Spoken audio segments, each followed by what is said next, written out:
안녕하세요, 머니인더블입니다. 요즘 가장 많이 나오는 경제 뉴스 중에 ELS에 투자했다가 전재산을 날린 사람들의 이야기가 자주 나오는데요. 오늘은 ELS가 최악의 금융상품인 이유와 그 최악의 금융상품에 많은 사람들이 전재산을 넣은 이유에 대해서 말씀드려 보겠습니다. ELS도 참 종류가 많은데 어차피 모두 아실 필요도 없습니다. 우리가 흔히 접하는 ELS는 원금 보장이 안 되면서 보통 세 가지 주가 지수를 기초자산으로 합니다. 예를 들면 이런 거죠. 머니인더올 ELS가 있다고 쳐볼게요. 머니인더올 ELS는 코스피, 니케이, 홍콩 H지수를 기초자산으로 하는데요. 이 세 가지 지수를 오늘 날짜 기준으로 100이라고 할게요. 6개월 뒤에 이 세 가지 지수들이 오늘의 기준으로 100이라고 했을 때 90보다 떨어지지 않는다면 8%의 이자를 주겠다. 이게 ELS입니다. 요즘 은행 금리가 4% 정도니까 거의 한 2배 정도 되겠네요. 그런데 만약 6개월 뒤에 주가가 하락해서 코스피, 니케이, 홍콩 지수 중에서 하나가 90보다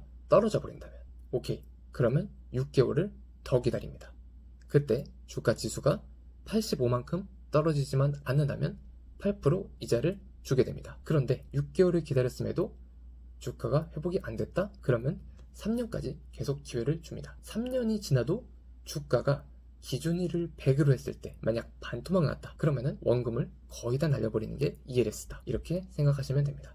이렇게 들었을 때 ELS의 장점은 뭘까요? 일단 이율이 괜찮죠. 은행 예금보다는 많이 높은 편이거든요. 그런데 이렇게 이율을 받으려면 원금 보장이 안 되는 수준이 아니라 그냥 최악의 경우 원금을 다 잃어버릴 수도 있는 거죠. 또 주가 지수가 3년 안에 거의 반토막 나지만 않으면 이자를 거의 다 쳐서 돌려받을 수가 있습니다. 개별 주식도 아니고 한 시장의 주가 지수가 반토막 나기는 쉽지 않으니 안전하다는 인식이 생겨버린 거죠. 정확히는 은행에서 이런 인식을 고객들에게 만들어버립니다. ELS 가입했다가 원금 80%, 90% 날렸다는 이야기를 참 많이 들었습니다.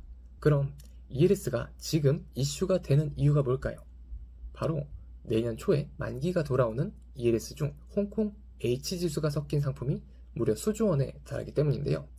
지난 3년간 홍콩 H지수가 어떻게 됐는지 한번 보시죠. 반토막 나버렸습니다. 이렇게 ELS는 보통 주가지수가 안전한 국가와 좀 불안한 국가의 주가지수를 섞어서 상품으로 구성되는 편이에요. 당장 내년 초부터 수조 원의 만기가 도래하게 되는데요. 더 큰 문제는 많은 자금이 중장년층의 노후 자금이라는 겁니다. 은행에서는 고객의 선택에 의해 가입한 것이라 문제될 게 없다는 입장을 보이겠지만 원금을 죄다 잃은 고객들은 이 싸움을 반드시 법정 다툼으로 끌고 갈 것이고 그렇게 되면 은행들도 일부 손실금을 부담해야 합니다. 때문에 ELS 판매 금액이 큰 은행들의 수익성이 제법 악화될 가능성이 있는 상황입니다. 물론 투자는 개인의 선택이지만 개인적으로는 ELS처럼 상방은 제한되어 있으면서 하방은 열려있는 금융상품에는 절대 투자하지 마시라고 말씀드리고 싶습니다.